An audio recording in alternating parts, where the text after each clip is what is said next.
من الارض ومن فیہا قل لمن الارض ومن فیہا، میرا پاک پیغمبر ان مکے کے مشرکوں سے پوچھ کہ کس کی یہ زمین اور جو کچھ زمین میں یہ کس کا ہے، اگر تم جانتے ہو تو جواب دو۔ سَيَقُولُونَ لِلَّهِ، اللہ اکبر، سَيَقُولُونَ لِلَّهِ، تو ان قریب یہ کہیں گے کہ اللہ ہی کا ہے، زمین اللہ کی، جو کچھ زمین میں ہے وہ سارے کا سارا اللہ کا ہے۔ قُلْ مَن رَّبُّ السَّمَاوَاتِ السَّبْعِ وَرَبُّ الْعَرْشِ الْعَظِيمِ،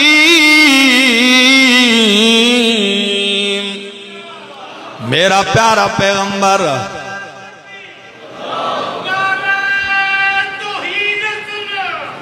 پوچھ ان سے ساتوں آسمانوں کا رب کون ہے، وَرَبُّ الْعَرْشِ الْعَظِيمِ، عرش عظیم کا رب کون ہے۔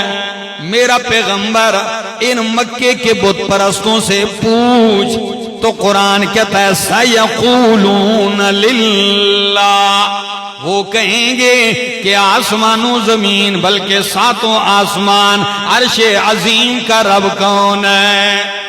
جو مانتے ہیں بولو کون ہے؟ وہ یہی کہیں گے کہ اللہ ہے۔ بلکہ اگلی آیت پڑھنے لگا ہوں، ذرا قرآن کیا کہتا ہے؟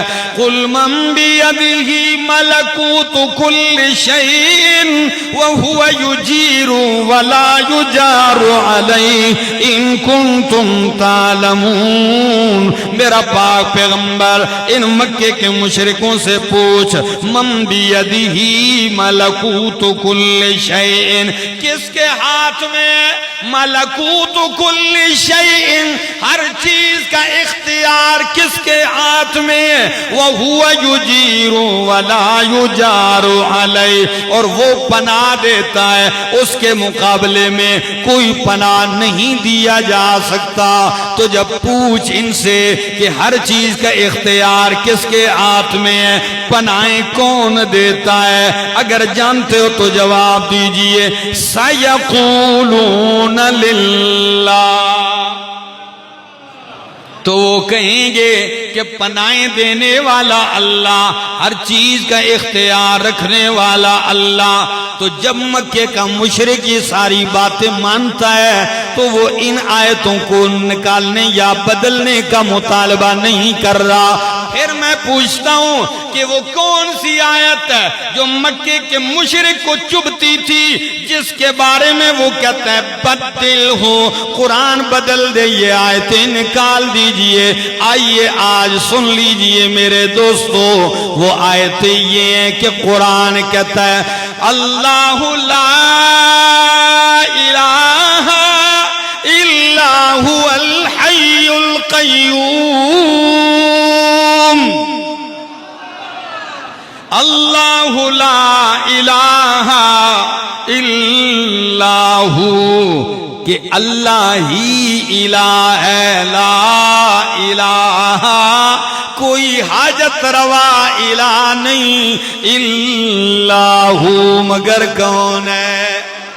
وہ یہ نہیں مانتے کہ الہ اکیلا اللہ ہے، وہ کہتے تھے اور بھی الہ ہے، بلکہ ان کو جھگڑا اس آیت میں تھا اجعل الآلہۃ الہا واحدا،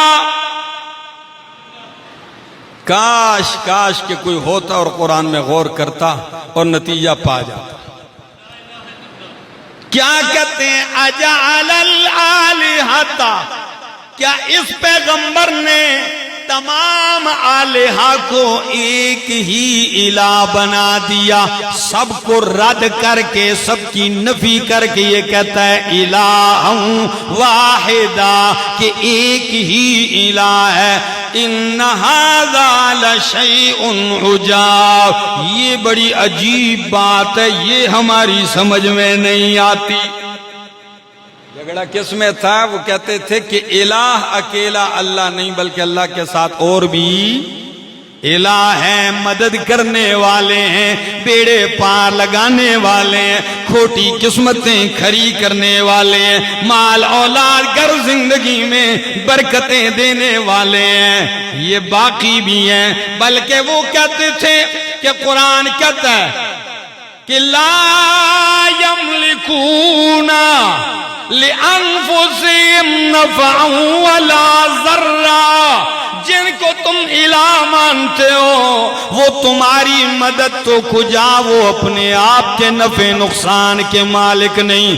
اس بات سے ان کو چڑ ہوتی تھی، بلکہ وہ کہتے تھے، یہ میرے سامنے سورت کا نام سورت یونس ہے، اللہ کا قرآن کہتا ہے، مکے کا مشرک کہتا ہے ما نعبدہم، بلکہ کہتا ہے ہؤلاء شفعاؤنا عند اللہ، یہ جن کو ہم پوجتے ہیں یہ اللہ کے ہاں ہمارے سفارشی ہیں۔ اللہ کو خالق مالک مانتے تھے، لیکن جن کو وہ پوجتے تھے ان کے بارے میں کیا کہتے تھے؟ یہ اللہ کے ہاں ہمارے سفارشی ہیں۔ کیا مطلب ہے؟ کہ اللہ ساڑی سندا نہیں تے انہاں دی موڑدا نہیں، ساڑی انہاں دے اگے تے انہاں دی انہاں دے اگے، یہ ہمارے سفارشی ہیں۔ اور قرآن تیسرے مقام پہ کہتا ہے، یہ میرے سامنے اللہ کا قرآن ہے اور سورت کا نام ہے سورت زمر، 24واں پارہ ہے، دوسری آیت قرآن کیا کہتا ہے؟ الا للہ الدین الخالص، ہائے ہائے ہائے کیا لفظ ہے، الا للہ الدین الخالص، خبردار کائنات والو سن لو، کوئی شفاعت سفارشی جبری قہری، کوئی اللہ کی بارگاہ میں شراکت دار حصے دار نہیں، بلکہ الا للہ الدین الخالص، دین خالص، خالص عبادت اور